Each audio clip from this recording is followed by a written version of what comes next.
Halo teman-teman, apa kabar kalian semuanya? Perkenalkan, nama saya Francisca Widiawati. Saya adalah mahasiswi dari Stikes Nasional Surakarta, Prodi D4 Tenaga Laboratorium Medik, Program Alih Jenjang. Saat ini saya berada di depan sebuah sanggar yang bernama Sanggar Noyontoko, guna memenuhi tugas dari mata kuliah kepribadian dan pengembangan karakter. Sanggar ini adalah sanggar dari pembuatan wayang kulit. Yuk kita lihat bagaimana proses dan cara pembuatannya, serta untuk mengetahui sejarah berdirinya dari sanggar ini.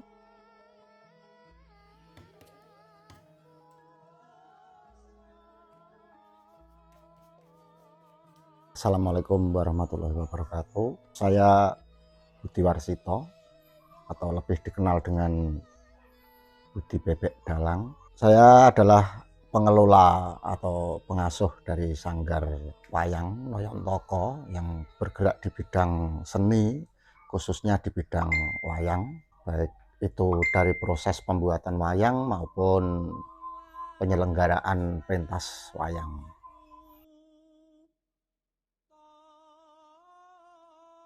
Menjadi dalang itu semenjak saya kelas 2 SMA semester akhir, itu kisaran tahun 90. Saya sudah mulai belajar dalang dengan guru istilahnya yang menuntun, itu almarhum bapak saya yang notabene juga seorang dalang. Dan tahun 91 saya sudah mulai pentas, itu mengikuti bapak nggih. Jadi saya mulai dalang tahun 91 itu biasanya di siang hari. Kalau siang hari saya yang dalang, nanti malam bapak gitu. Kalau pembuatan wayang itu justru lebih awal. Sejak kecil saya sudah melihat bapak saya itu kan di samping dalang juga membuat wayang, Mbak. Cuman dulu kan belum ada sistem sanggar, belum ada sistem kelompok, itu belum ada. Jadi hanya mandiri, pokoknya membuat, dipakai, nanti kalau disukai orang dibeli, diberikan gitu. Kalau Sanggar Noyontoko ini secara resmi itu tahun 2001.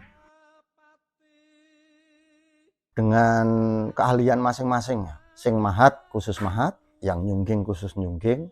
Kalau untuk mal, sketsa atau blak ya, dalam dunia pewayangan itu disebut mal atau blak, itu biasanya saya sendiri, baik itu kita copy paste dari wayang yang sudah ada maupun kita membuat sketsa sendiri, gambar sendiri, atau mungkin merubah atau ngowahi dari wayang yang sudah ada, itu saya sendiri.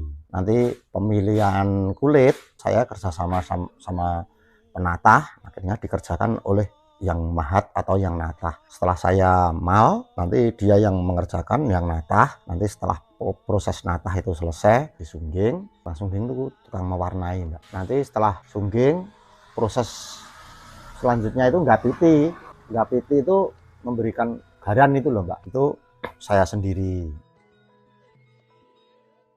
Beda, Mbak, meliputi.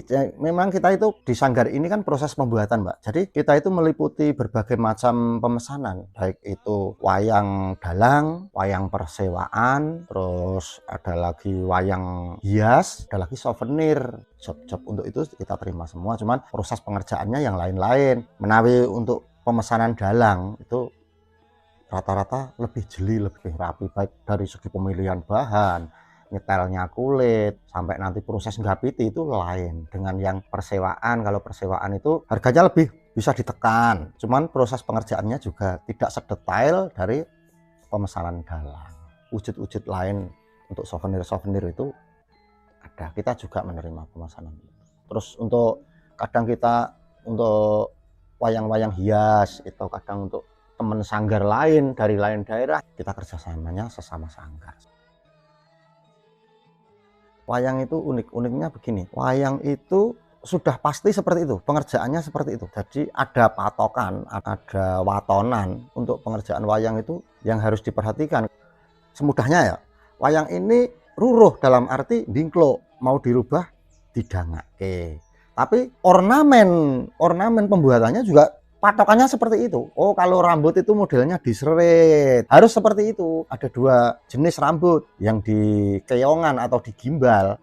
Jadi ada patokannya, nggak bisa dirubah.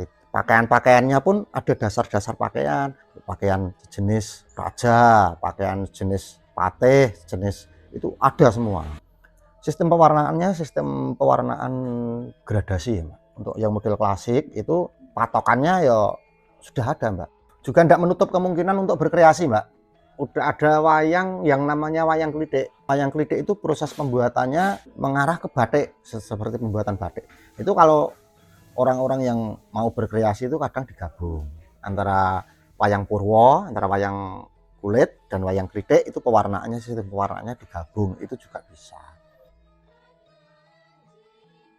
Saya itu mengelola sanggar itu, kenapa saya bertahan di sini, karena memang masih jalan, Mbak, gitu. Dan yang saya betul-betul saya pahami kan dunia ini, Mbak. Dunia ini yang betul-betul saya pahami. Ngendikane Bapak rumiyin, kalau Bapak dawuh, kowe gawe wayang ora bakal enek rugine. Nek kowe serius nekuni ning wayang ku gak nek kowe keluwen sak keluargamu. Nanti teko sak urip, entek urip. Ning kowe duwe prinsip, ilmu itu digembol ora medhosol, diguwak ora kemerusak.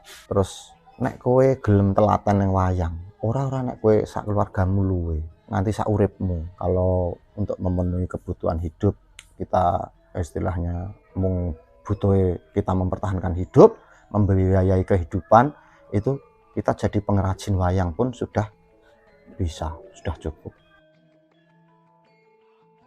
Cintailah budaya warisan leluhur. Satu-satunya budaya wayang yang menurut pandangan saya, Mbak ya. Wayang kulit itu kalau mau memperhatikan betul, itu beribu-ribu falsafah ada di situ, Mbak. Kalau kita mendalami tentang pelajaran-pelajaran yang ada di wayang kulit, itu sudah mewakili kehidupan kita. Kita harus berperilaku bagaimana, yang baik yang mana, yang tidak baik yang mana. Terutama dari kalangan anak muda yang sekarang sudah mulai meninggalkan budaya tradisi ya, mulailah mengenal tentang wayang kulit.